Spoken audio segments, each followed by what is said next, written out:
यह है आम जनता के और आपके चिंतन और सोच का विषय है कि क्या हमारे राजनेता हमें अच्छा भारत देने की सोच, चिंतन या क्षमता रखते हैं। पहले की जो चर्चा हुई है, पहले का जो विवेचन हुआ है, उससे स्पष्ट होता है कि हमारे राजनेता हमें अच्छा भारत नहीं देना चाहते और न ही उस तरफ उनकी सोच है, न चिंतन है। अब सवाल उठता है कि आपके पास क्या विकल्प है? क्या इसके लिए आपको आंदोलन करना होगा, धरना देना होगा, क्या करना होगा? आम लोग जनरली इसी तरीके की बातें करते हैं कि दिल्ली चलो, धरना दो, प्रदर्शन करो।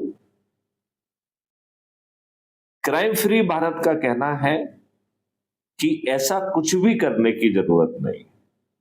आपको केवल एक चीज का निर्णय लेना है, क्या आपको 21 महालक्ष्यों और 5 मौलिक अधिकार वाला अच्छा भारत अपने लिए और अपने बच्चों के लिए चाहिए?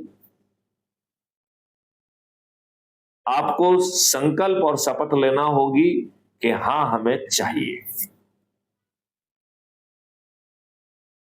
फिर आपको 4 साधारण उपाय करना है जो बहुत ही आसान है।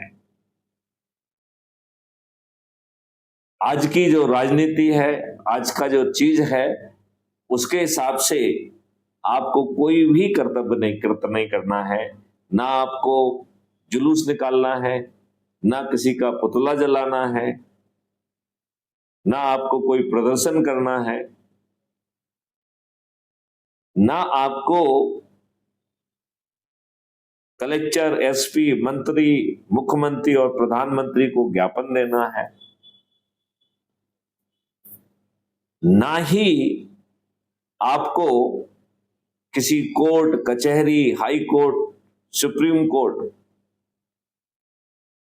में कोई पिटीशन लगाना है या कोई पीआईआर लगाना है, और ना ही आपको जंतर मंतर पे धरना देना है, ना आपको चक्का जाम करना है, और ना ही आपको रेल रोको करना है।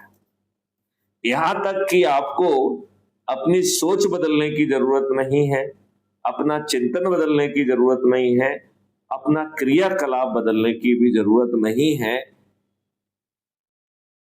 और आपको 9 दिन के अंदर यदि आप संकल्प और शपथ के साथ काम करेंगे तो महापरिवर्तन की शुरुआत आज हमारे द्वारा चुने गए हुए नेताओं के माध्यम से हो जाएगी। अब सवाल उठता है कि क्या आप अपने लिए और अपने बच्चों को अच्छा भारत देने के लिए संकल्प और शपथ लेंगे? और क्या 4 छोटे से उपाय जो मैं आपको बता रहा हूं, क्या उसे आप करेंगे? इस पर विचार करिए।